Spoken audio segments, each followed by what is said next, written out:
성경 요한복음 1장 1, 2절입니다.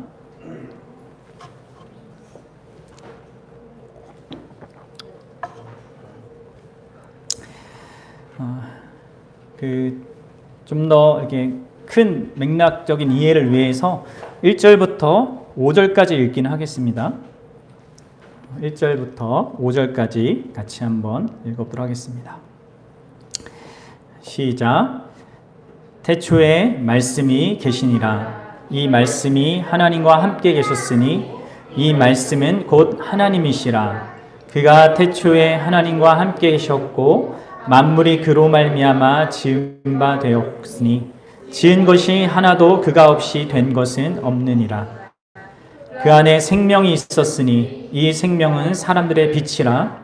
빛이 어둠에 비추되 어둠이 깨닫지 못하더라. 아멘. 네, 오늘 말씀을 우리가 집중적으로 볼 부분은 1절과 2절입니다. 태초에 말씀이 계시니라. 이 말씀이 하나님과 함께 계셨으니 이 말씀은 곧 하나님이시라. 그가 태초에 하나님과 함께 계셨고. 아멘. 아주 간단하게 요한복음의 개론적인 이야기를 드리자면 요한복음은 두 부분으로 나눠집니다. 전체가 21장으로 되어 있는데 1장부터 12장까지가 소위 표적의 책으로 불리는 그런 내용을 담고 있습니다. 주로 예수님의 기적과 예수님이 행하신 일들이 기록되어져 있고 그에 대한 유대인들의 부정적인 반응이 이제 집중적으로 기록되어 있습니다. 그리고 후반부는 13장부터 21장까지 이 부분은 영광의 책으로 불립니다. 영광의 책. 이 단락에서는, 이 부분에서는 예수님께서 특별히 예수님을 그 가운데 앞에서 막 대부분 예수님을 다 부인했는데 그 가운데서 예수님을 알고 믿었던 자들, 곧 예수님이 부르셔서 제자로 만든 자들을 위하여서 말씀하시고 그리고 기도하시고 그들을 위해서 죽으시고 부활하신 그런 내용들, 그리고 그 부활하셔서 그 제자들 다시 찾아간 그런 내용들이 주요한 내용으로 기록되어 있어요. 이렇게 요한복음 크게 두 개로 나눠져 있습니다. 우리는 그 가운데 이제 앞부분에 이 앞에 전반부에 아주 서론적인 그 부분, 특별히 1절부터 18절이 이제 전체적인 서론이라고도 할 수 있는데 그 부분에 그 기본 단락을 이제 다루게 됩니다. 그래서 오늘 1, 2절을 살피는 겁니다. 먼저 여러분들에게 한번 질문을 한번 해보고 싶습니다. 여러분들 우리가 최근에 그 유명한 사람들, 연예인들의 그런 사생활을 드러내는 그런 프로그램들이 굉장히 유행을 했는데 왜 그것이 유행했다고 생각하십니까? 그런 거 많이 보죠? 보시나요? 안 보나? 네. 우리는 뭐 여기 있는 분들은 잘 안 보실지 모르겠지만 또 이렇게 좋아하는 사람 많으니까 그런 프로그램들이 많이 일어나고 또 이제 유튜브 그런 개인 방송이 발달하면서 자기 사생활 찍어서 이렇게 방송하는 것이 상당히 막 인기가 있게 되었는데 여러분들 왜 그게 막 이렇게 일어난 걸까요? 저도 뭐 그걸 다 제 능력으로 파악할 수는 없고 분명한 것은 우리가 스크린에 뭐 드라마나 영화에 나오는 그 사람들이 영화에서 보여주는 그것 말고 그 사람에 대해서 더 알고 싶은 그런 욕구가 있어서 그런 거지 않겠습니까? 그리고 그것은 아마 그 사람을 우리가 좋아하기 때문에 내가 좋아하는 그 사람에 대해서 더 알고 싶어서 아마 그런 사생활에 관심을 갖게 되는 것 같습니다. 그래서 그들이 어떻게 자유시간을 보내는지 또 가족과 어떤 모습으로 보내는지 지인들과 친구들과 어떤 관계를 맺는지 정말 그들이 좋아하는 게 뭔지 그렇죠? 영화에서는 뭐 드라마에서는 뭘 좋아하는데 실제로 그런지 그런 것들을 알고 싶은 거죠. 내가 좋아하는 그 사람을 더 알고 싶은 것입니다. 여러분들은 예수님을 알고 싶습니까? 어떻습니까? 예수님을 좋아하세요? 예수님을 사랑하세요? 그래서 그분을 정말 알고 싶습니까? 이 신앙생활이라는 것이 여러분들 우리가 오해하지 말아야 될 것은 종교생활 하는 게 아니에요. 그렇죠? 그냥 시간 맞춰서 예배당에 오고 그 예배의 형식을 따라서 이런 그 종교적인 의식을 치르고 그리고 딱 하면은 난 했다. 신앙생활 했다. 또 아침에 큐티를 하고 기도하고 하루를 시작하는 거. 여러분 이러한 형식들이요. 그 형식들 자체로는 사실 아무 의미가 없습니다. 그렇죠? 그것이 예수 그리스도라는 그분과의 관계 속에서 있는 어떤 내용들이 아니라면 아무 의미가 없는 것이죠. 신자는 기독교인은 그 예수 그리스도를 사랑해서 또 그분을 사랑하고 싶고 더 알고 싶은 그런 자들입니다. 그것은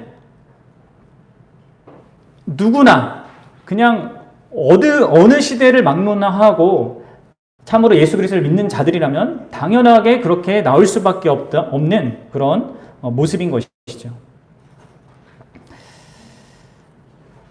그래서 우리 안에 정말 내가 참된 신앙이 있는지 아닌지를 확인해 보기 위해서는 다른 어떤 것이 아니라 내가 뭘 하고 있느냐가 아니라 내가 어떤 마음으로 그걸 하고 있느냐 이 부분을 여러분 잘 살펴보셔야 합니다. 그게 모든 것을 말해주지는 않지만 어느 부분 어떤 중요한 우리의 그 상태, 우리의 모습을 보여주기 때문인 것이죠. 여러분들 오늘 이 요한은 진정으로 유명한 존재, 유명해야 하고 가장 존경받아야 되고 가장 사랑받아야 될 그 분의 정말 감추어져 있는 또 아무도 알 수 없는 그 사생활을 우리에게 들추어내주고 있는 것입니다. 바로 예수 그리스도께서 어떤 분이셨는지 세상을 창조하시기 전에 그분은 과연 어떤 존재로 계셨고 어떠한 일을 하고 계셨는지 그렇게 우리의 사랑의 대상이시며 이 땅에 오셔서 모든 선한 일을 행하신 그분이 과연 얼마나 영광스러운 우리가 생각하는 것보다 더 놀랍고 복된 그런 분인지를 우리에게 세상의 그 어떤 우리의 한계라는 그 커튼이 우리의 한계라는 커튼을 이제 쳐내버리고 그것을 보게 해주는 그런 일을 하고 있는 것입니다. 우리가 이 1절과 2절을 너무 그냥 밋밋하게 또 항상 읽는 거니까 뭐 그렇게 읽다 보니까 밋밋한 그런 것으로 여겨질지 모르겠지만 여러분 이 1절과 2절은요 지금 우리에게 어마어마한 일을 지금 얘기해 주고 있는 거예요.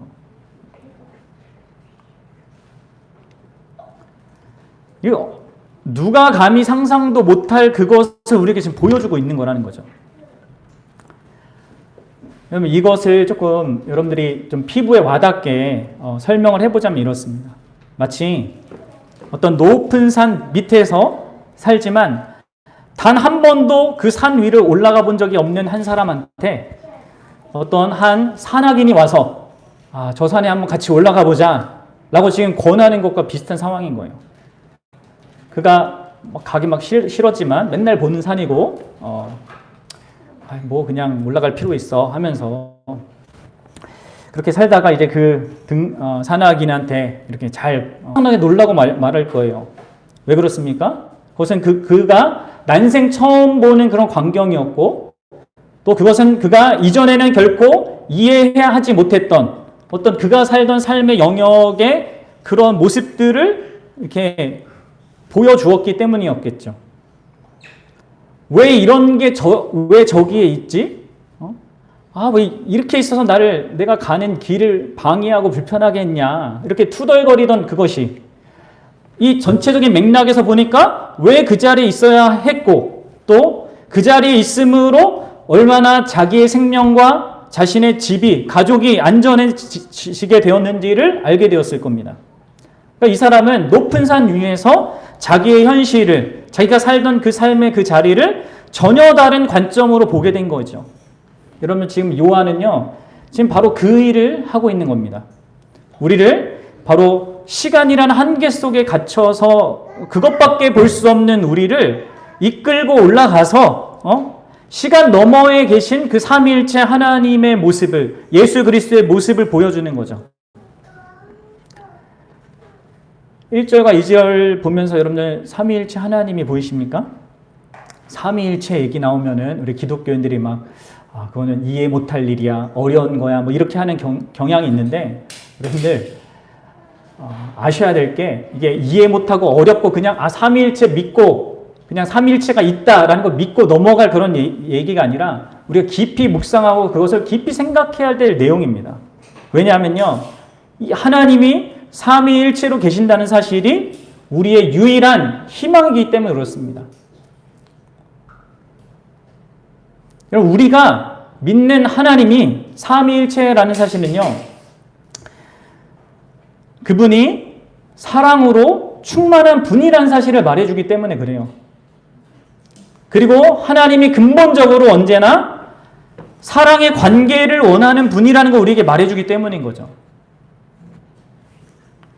어떤 의식이나 또 어떤 우리의 헌신이나 어떤 우리가 갖다 바치는 무엇이 아니라 하나님이 그런 관계를 원하시는 그런 인격적인 분이시라는 사실을 말해주기 때문에 그렇습니다.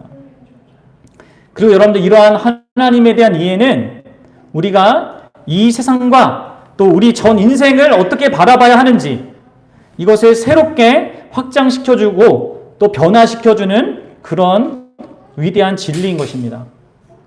여러분들이 만약에 요한이 지금 우리에게 제시하는 그 바대로, 그 시야에서, 그 관점에서 이 세상 현실과 내 삶에 일어난 모든 일들을 우리가 바라볼 수 있게 된다면, 그럼 우리는 놀랍게도 변화된 삶을 살 수밖에 없습니다. 우리가 예수를 믿는데도 항상 똑같다. 그럼 큰 문제가 있는 겁니다. 기독교인이 아니거나 아니면 잘하지 못하는 병든 어떤 그 유아 같은 그런 상태인 거죠. 여러분들, 이 시간 그러면 요한이 구체적으로 말하고자 하는 게 뭐냐, 그것을 좀 더 들어가 봅시다. 그런데 이제 그가 무엇을 말하는가라는 것을 좀 생각하기 전에 먼저 왜 우리가 요한은 왜 예수님을 그 말씀이라고 했을까? 이것을 한번 좀 생각을 해봅시다. 요한복음의 전체 목적이 뭐라고 했습니까? 우리가 20장 31절에서 배웠는데 전체 목적은 뭐라고 했어요? 예수가 하나님의 아들이심을 믿게 하려고, 그리고 그 이름을 힘입어서 생명을 얻는 삶, 그러니까 정말 삶다운, 인간다운 삶, 그것을 얘기하는데 그것을 누리게 하려고 이걸 쓴 건데, 그렇다면 요한은 처음부터 예수는 하나님의 아들입니다 라고 이렇게 말하면 더 이해가 쉽잖아요. 그런데 이 요한은 여기 처음에 뭐라고 합니까? 예수님을 그 말씀이다 이렇게 얘기를 해요.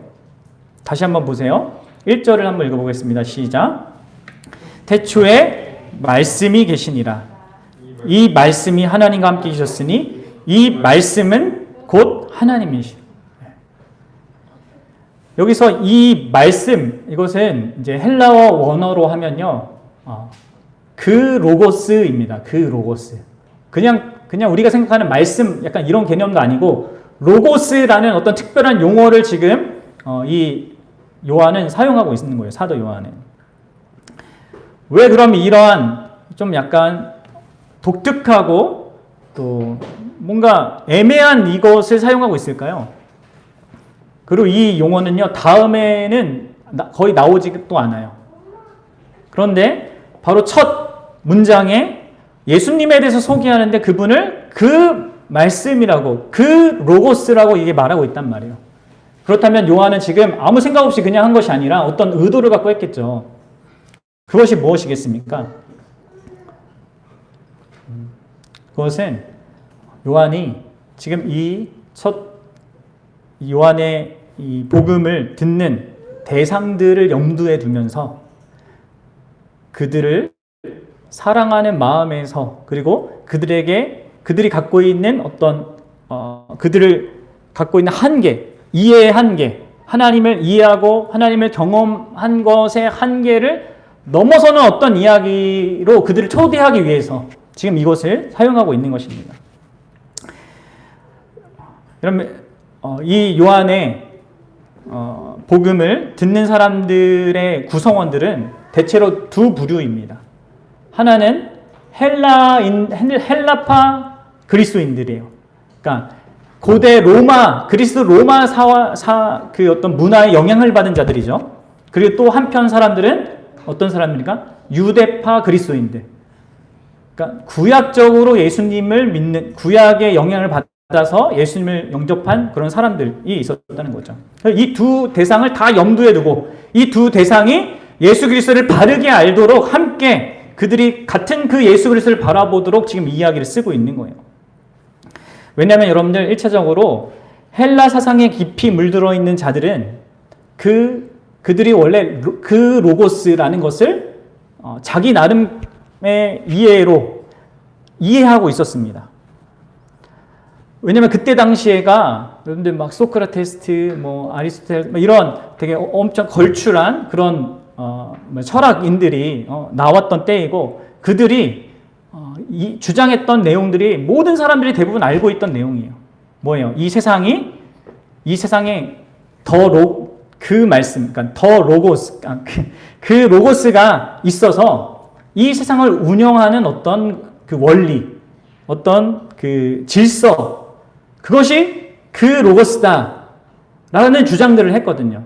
그러니까 이들은 참 인격적인 어떤 신을 생각하고 그렇게 그 추론해서 생각한 게 아니라 그냥 깊이 고민해 보니까 이 세상에 분명히 이 세상을 창조하고 이 세상을 이렇게 굴러가게 하는 어떤 원리가 있는 것은 분명한 것 같아. 그래서 그것을 뭐라고 했냐면 그 로고스라고 이렇게 한 거예요.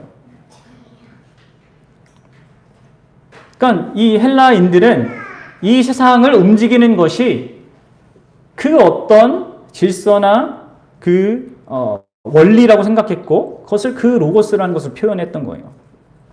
그런데 지금 사도 요한이 뭐라고 하는 겁니까? 그들이 이해하고 있던 그 단어를 끄집어 와서 그 우주의 배후에 있는 그것이, 그 질서가 그것이 아니라 어떤 그것이라고 부를 수 있는 어떤 비인격적인 어떤 것이 아니라 그분이시다.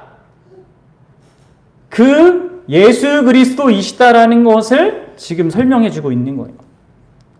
그러니까 부분적으로 그들이 갖고 있는 생각에 동의를 하면서, 그렇죠?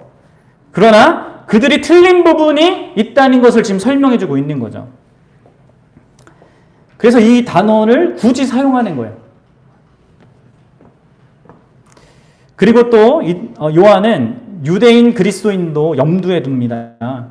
그래서 그들이 익숙하게 알고 있었던 창세기 1장의 사건을 이렇게 상기시키는 그런 표현을 같이 쓰고 있죠. 태초에 말씀이 계시니라. 이거 뭐가 생각납니까?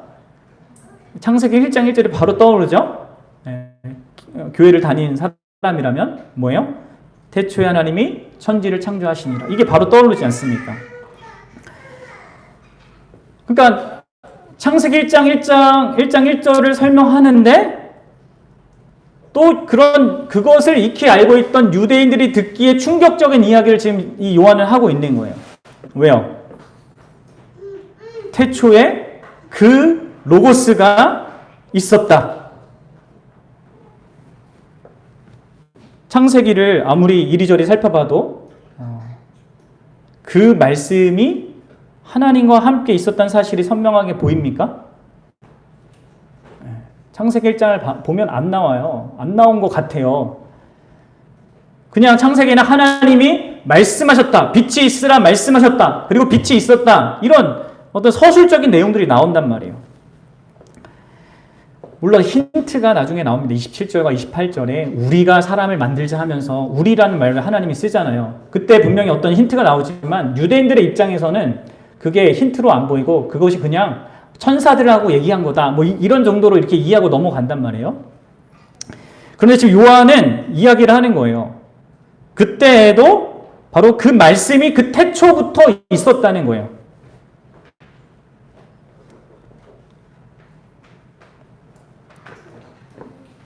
하나님이 말씀하셨다는 게 그냥 어떤 말에 따른 그런 의미로 끝나는 것이 아니라 그것이 또 인격적인 존재다라는 것까지 지금 이야기하고 있는 거죠. 그러니까 자신이 알고 있던 것을 넘어서서 하는 어떤 이야기를 또 유대인들에게도 하고 있는 것입니다. 다시 말씀드리면 이렇게 하는 요한이 하는 이유는 그들이 가진 그 한계를 넘어서서 그들을 산 높은 곳으로 올라가서 그가 생각했고 그동안 살아왔고 이해했던 어떤 삶의 현실들을 다시금 바라보게 해주도록, 그래서 달리 세상을 살도록 이렇게 하고 있는 거죠. 그런데 여기에서 요한이 집중적으로 이 예수님에 대해서, 특별히 삼위일체 하나님에 대해서 말하고자 하는 바는 세 가지로 요약될 수 있습니다. 하나는 뭡니까? 하나는 이거죠. 태초에 말씀이 계시니라. 태초에 그 말씀이 계시니라. 바로 그 말씀은 예수님을 가리키는데 그 예수님이 태초부터 계셨다는 거예요. 우리와 함께 이 땅에 발을 딛고 살았던 그분이 바로 창세부터, 세상이 시작되었을 그때부터 있었다는 거예요. 그래서 여러분들 여기에 보세요. 이 한글 성경에는 잘 안 드러나지만 이러한 부분들이 계속 반복되는데, 계시니라, 그리고 함께 계셨으니, 또 이 말씀은 곧 하나님이시니라, 이 부분이요 다 똑같은 동사로 약간 어렵지만 미완료형이라고, 그러니까 헬라어의 시제를 가리키는 단어인데 용법인데 미완료형으로 쓰고 있어요. 그게 무슨 말이냐면 진행되고 있는 것을 표현할 때 쓰는 거예요, 이게. 그러니까 이때 태초부터 그 예수님의 존재는 계속 계셨다는 거죠. 태초에 시작됐다는 것이 아니라 그 태초부터 계속 계셨다는 거예요.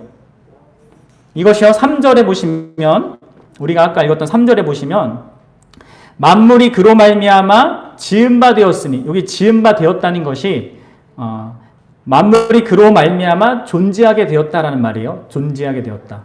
근데 여기 존재하게 되었다라는 것은 시작점이 있는 거예요. 그러니까 존재하게 되었다는 것은 또 다른 말로 있었다라는 말도 됐는데, 여기에서 있었다는 것은 시작점이 있는 걸 얘기하는 거라고요. 모든 만물은 그렇게 요한이 설명하고 있는데, 여기 1절과 2절은요 다 계속해서 존재하고 있었다는 사실을 말해주는 거예요. 너희가 믿는 예수 그리스도가 바로 그런 분이다 라는 것을 말하는 거죠. 영원 전부터 계신 그런 존재였다. 자, 이걸 기억하면서 여러분 이어서 따라오세요. 그 다음에 하는 말이 뭡니까? 태초에 말씀이 계시니라. 이 말씀이 하나님과 함께 계셨으니. 자, 하나님과 함께 계셨다. 이거 2절에 나오니까 그때 같이 다루겠습니다. 그 다음에 이어지는 게 이 말씀이 곧 하나님이시다. 이렇게 얘기하죠. 태초부터 계셨던 그 말씀은 바로 곧 하나님과 함께 계셨던, 하나님과 뭔가 구분되는 어떤 존재이고, 또 그 말씀은 하나님 자신이다 라고 얘기하고 있는 겁니다. 그럼 이게 우리에겐 별로 안 놀랍지만, 그렇죠? 그냥 예수님은 원래 하나님이니까 이렇게 우리가 이해하고 있으니까 별로 놀라운 게 아닐 수 있는데, 그럼 예수님을 눈으로 직접 봤던 사람들, 또 그것에 대해서 들었던 이런 사람들이 이 예수님에 대한 이러한 사실들을 얼마나 놀라운 것으로 여러분 생각하겠습니까? 우리와 같은 그런 현실 가운데 고통당하고 또 고난을 받으며 또 멸시받았던 그분이, 여러분들, 그분이 태초 전부터 계셨던 그런 분이시며 그분이 곧 하나님이시라는 사실이, 이게 믿을 수 없는 이 이야기를 다시금 이 사람들에게 이야기하고 있는 겁니다.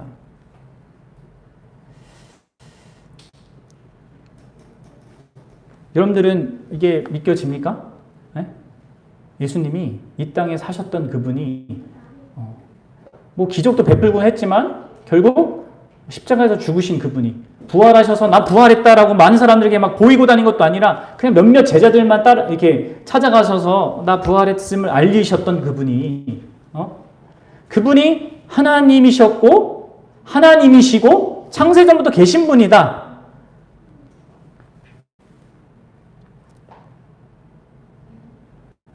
어쩌면 믿을 수 없는 어떤 놀라운 이야기를 지금 하고 있는 거죠.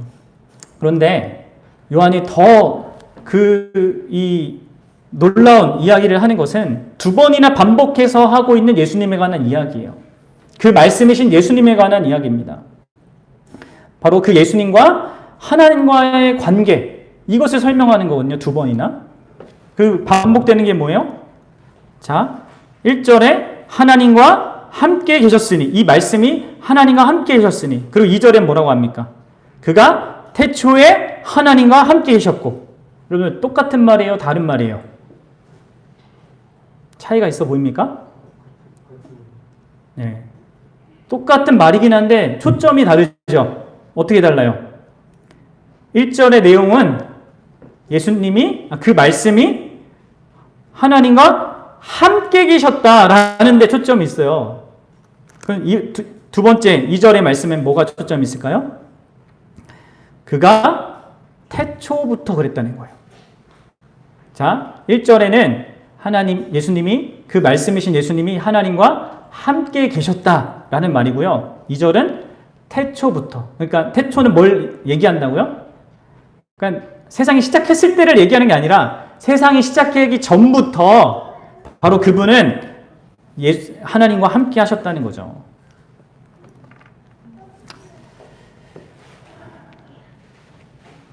여러분들, 여기에서 번역된 이 함께라는 것은요, 본래 함께라는 전치사가 원래 그냥 사람들이, 이 헬라어를 쓰는 사람들이 보통 때 함께 있다라고 할 때 쓰는 그 단어가 아니에요.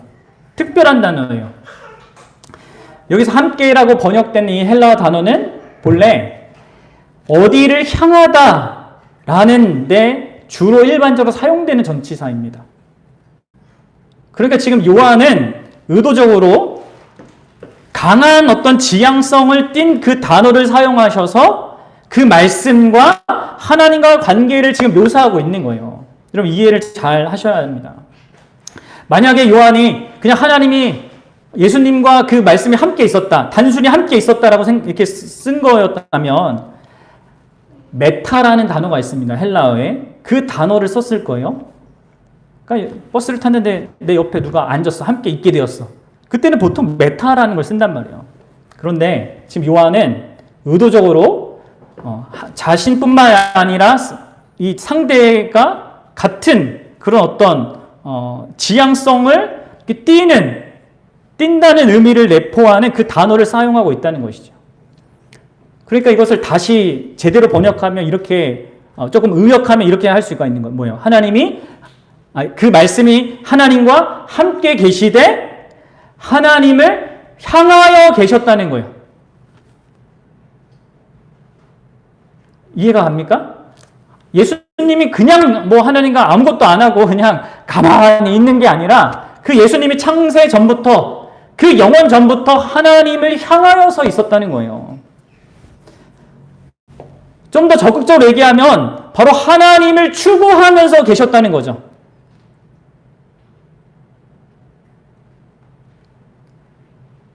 더 좀 의역해서 얘기하면 하나님을 사랑하여 계셨다는 거예요. 그리고 그 말씀은 그분만 그렇게 사랑하고 있었다는 것을, 추구하고 있었다는 것을, 지향하고 있었다는 것을 말해주는 것이 아니라 바로 사랑의 중심이신 그 하나님께로부터 그분도 또한 사랑의 대상이 되셔서 하나님, 성부 하나님도 성자 하나님을 그렇게 향하고 계셨다는 것을 우리에게 말해주는 거겠죠. 사랑하는 여러분, 그 말씀이신 예수 그리스도께서 하나님과 함께 하셨다는 것은 그 성부와 성자가 서로 마음과 뜻이 서로를 향해서 움직이셨고 정말로 사랑의 관계를 형성하고 있었다는 걸 말해주는 거예요.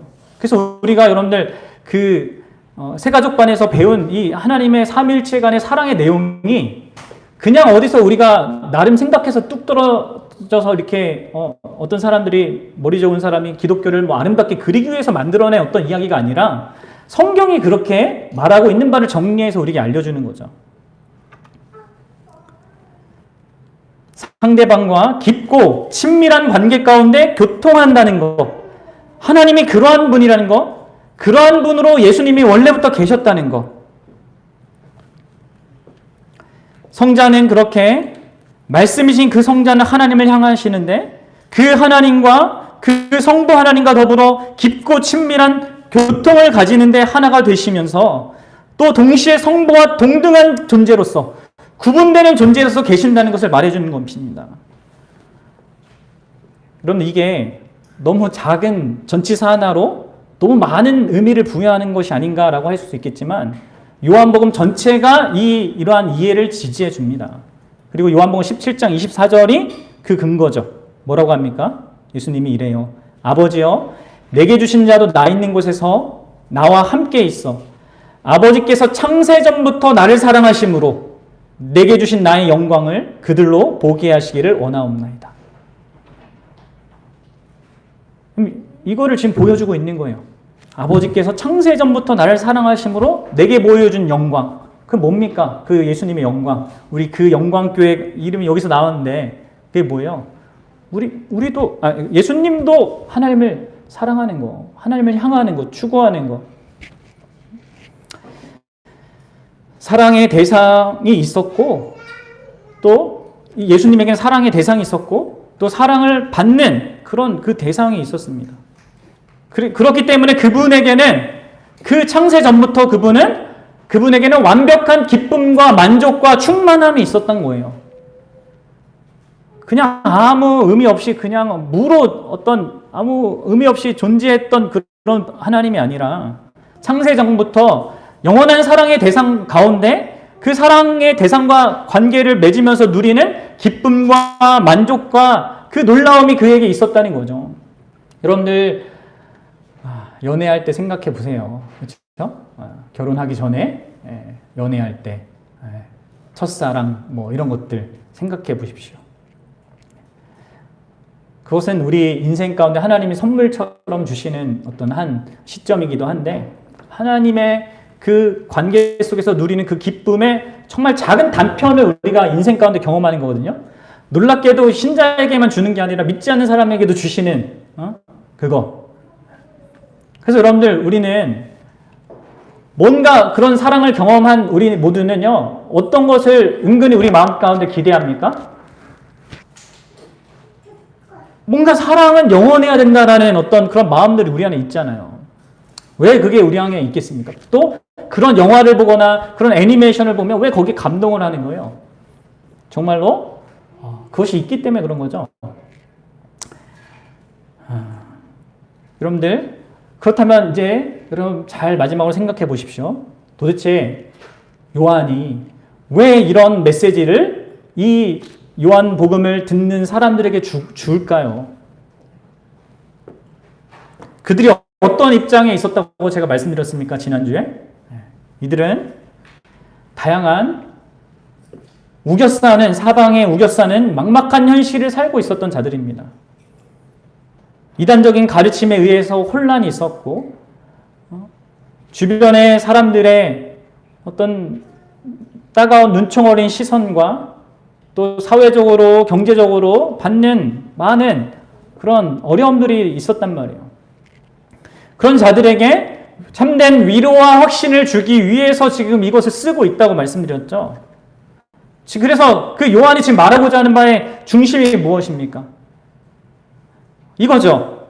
왜 너희는 너희에게 있는 가장 영광스러운 그것을 왜 모르고 있냐? 그 말씀이 너희에게 가져다 준 것. 또 그 말씀이 너희와 함께하고 있는데 왜 그것을 못 보고 그것으로부터 유익을 누리지 못하고 있냐라는 것을 지금 일깨우고 있는 겁니다.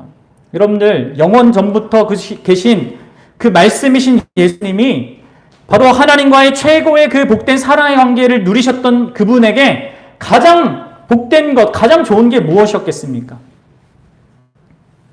그럼 이 세상에 속한 어떤 것이 아니었죠. 그것은 그분이 이 땅에 오셨을 때도 마찬가지였고 그 전에도 마찬가지인 그런 내용입니다. 그분에게 가장 영광스럽고 복되고 가장 그 귀한 것은 하나님과의 사랑의 관계였단 말이에요. 그리고 여러분들, 바로 그분은 우리에게 그 하나님과의 사랑의 관계를 가져다 주려고 오신 거였어요. 바로 예수님이 주시는 구원이란 그거죠. 그냥 죽어서 어떤 좋은 데 가는 게 아니라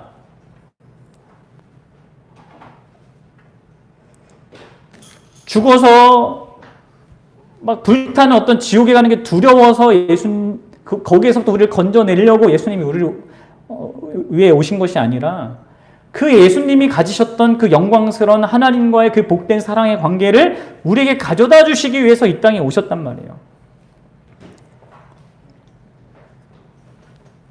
여러분들, 그분은, 우리가 믿는 그분은 태초부터 계셨던 분이시고, 그리고 이제 3, 4절 나오겠지만 모든 것을 만드신 분이십니다. 우리가 이 땅에서 경험하는 모든 좋은 것이라고 부를 수 있는 것들도 만드신 그분이에요. 무엇이 가장 좋은지를 누구보다도 더 잘 아시는 그분입니다. 그런데 왜 이런 얘기를 하겠습니까? 그분이 누리시던 그 모든 세상보다 더 좋은 그거, 뭐예요? 영원 전부터 하나님으로서 누리던 그것을, 하나님을 향하여 있던 그것을 그 예수님이 우리에게 가져다 주셨다는 것을 지금 말하고 싶은 거예요. 그래서 우리도 또한 그 하나님을 향하여 있게 하시는 것, 우리도 또한 하나님을 추구하며 하나님을 사랑하며 있게 하는 그 삶, 그 구원을 우리에게 주지 않았냐. 그리고 그것이 여러분들이 너희에게 지금 있다면 너희들은 지금 태초부터 그분이 누리시던 그 최고의 것을 누리고 있는 것이니까 지금 너희들의 현실이 어떠하든지 간에 그것보다 너에게 주어진 것이 얼마나 영광스러운 것인지를 보고 그 안에서 그 현실을 이해하라는 것이죠. 우리의 일상은, 우리가 경험하는 삶의 모든 크고 작은 일들, 그것은 다 일시적이고 지나가는 것입니다. 그러나 예수님은 우리에게 영원한 것을 주셨다는 것이죠. 그리고 그걸 아는 자로 우리더러 살라는 겁니다. 그분을 향하여서 살라는 것이죠. 사랑하는 여러분들은 이 요한의 메시지가 어떻게 들립니까? 여러분들은 지금 무엇 때문에 불안해하고 또 염려하고 있습니까? 왜 예수 그리스도를 믿는다고 하는데도 참된 기쁨과 감사가 없습니까? 그럼 적용적으로 이런 것들을 잘 생각해 보세요. 정말로 나는 그 예수 태초부터 계셨던 하나님을 향하여 계셨던 그분이 주신 그것을 정말 갖고 누리고 있습니까? 정말 하나님을 향하여 여러분 살아가고 있습니까? 여러분들, 우리가 이렇게 하나님을 예배할 수 있는 것 자체가 얼마나 여러분 엄청난 일인 줄 아십니까? 단지 예배를 매주 드리니까 그냥 별로 감흥이 안 나는 어떤 일입니까? 여러분들이 예배를 통하여서 하나님을 향할 수 있고 그분의 음성을 들을 수 있다는 것 자체가 창세 전부터 있었던 그것을 어떤 우리의 그 역사라는 것 속에서 이 시점에서 경험하는 한 통로이고 수단인 거예요. 이 세상이 존재하기 전부터 존재하던 어떤 것, 성자가 성부를 향해서 가지셨던 그 어떤 그 복된 관계에 우리가 참여한다는 것입니다. 그리고 이것이 우리에게까지 오기까지, 이것이 우리에게 가능하게 되기까지 얼마나 많은 일들이 여러분 지난 역사 가운데 있었는지를 생각해 보세요. 우리로 하여금 이 하나님의 영광스러운 그 복된 관계에 초대하기 위해서 하나님이 얼마나 수많은 이 역사 가운데 일들을 지금까지 진행해 오셨고, 수많은 사람들을 도구로 사용하셔서 또 수많은 사람들이 목숨을 다 버려가면서 이 복음이, 이 예수 그리스도의 그 복음이 지금 이 시대를 사는 나에게까지 들리게 하였는지, 그 중에는 뭐 좋은 사람도 있고 나쁜 사람도 있고 복음을 이용해서 엉뚱한 일을 하신 사람도 있고 별의별 사람들이 있지만 결국은 그렇게 하셔서 결국 나에게 오게 하기까지, 예수 그리스도를 알게 하기까지, 그래서 그분을 통하여서 하나님과의 관계 속에 정말 들어가게 하기까지 어떤 일이 있었는지 여러분 생각해 보십시오. 사랑하는 여러분, 우리가 이 자리에서 예배하는 것은 정말 그냥 아무런 의미 없는 단순히 어떤 그냥 의식을 치르는 그런 정도의 별 볼 일이 없는 것이 아닙니다. 너무나 귀하고 복된 그런 복된 관계에 참여하게 되는 겁니다. 시간을 뛰어넘어서 우리가 그 하나님과, 그 말씀으로 계신 그 하나님과 또 성부 하나님과 또 성령 하나님께서 누리시는 그 복된 영광스러운 관계, 사랑의 관계에 참여하는 겁니다.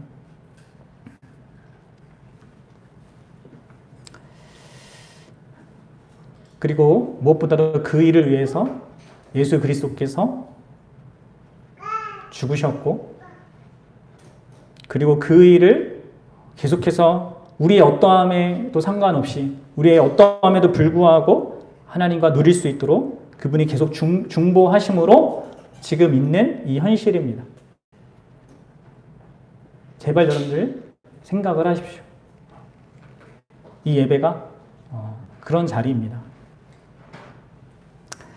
여러분들 가장 복된 것을 여러분들에게 주셨는데 여러분들 그 복된 것으로 살아가고 있습니까? 아니면 내게 주신 그 복된 것은 그냥 저쪽에다가 처박아 두고 잠깐 동안 나를 즐겁게 해주는 어쩌면 마약 같은, 나를 망치는 어느 정도 적당한 건 좋지만 약으로도 쓰이잖아요. 그러나 그렇지 않은 어떤 세상의 기쁨들, 그것으로 여러분들을 채우고자 하고 있습니까? 여러분들, 저와 여러분들에게는 영원한 것이 있습니다. 태초부터 계셨던 그 말씀이신 예수님이 가져다 준 영원한 삶이 있습니다. 하나님을 향해 사는 삶 말입니다. 하나님을 사랑할 수 있는, 하나님의 사랑을 받아서 하나님을 사랑할 수 있는 그런 삶, 그리고 그러한 사랑이 있으면 여러분들 그 어떤 삶의 환경도요 그다지 어렵지 않습니다. 그렇죠?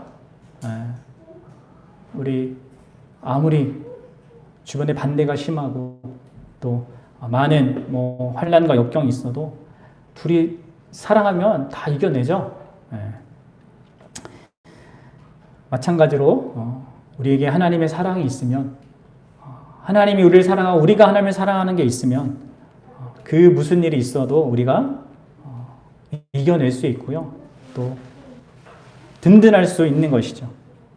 그리고 수없이 수고를 해도 그것이 전혀 힘들지 않은 거죠. 사랑하는 여러분, 여러분들이 예수 그리스도로 말미암아 그분이 누리던 그 복된 것을 소유한 자라는 것을 알고 바라기는 그것을 진실로 누릴 수 있었으면 좋겠습니다. 어떤 청년이 어저께 성경을 읽을 때마다 기도하려고 할 때마다 졸리고 피곤하다고 했는데 여러분들 왜 그렇겠습니까? 우리가 할 일을 다 하고 하려고 하니까 그렇지 않겠어요? 그 얘기도 했는데 먼저 그분을 만나시고 그분에게 좋은 시간을 먼저 드리십시오. 그래서 그것 속에서 여러분들의 인생을 이끌어 가십시오. 우리에게 그렇게 할 수 있도록 내가 스스로 못하니까 교회를 준 거 아닙니까? 그리고 목회자를 주지 않았습니까? 그래서 교회로 함께 모여서 이렇게 할 수 있는 수요 성경 읽기도 있고 금요 기도회도 있는데 이런 것들을 잘 참여하셔서 정말 그분과의 관계 속에서 여러분들의 인생을 살아갔으면 좋겠습니다. 그리고 그렇게 그 속에서 어떻게 내 삶의 문제들이, 내 삶의 어려움들이 다르게 보일 수밖에 없는지를 여러분들 확인하시고 이렇게 달리 살아갈 수 있는 그런 저와 여러분 되었으면 좋겠습니다. 이 시간 같이 함께 기도할게요.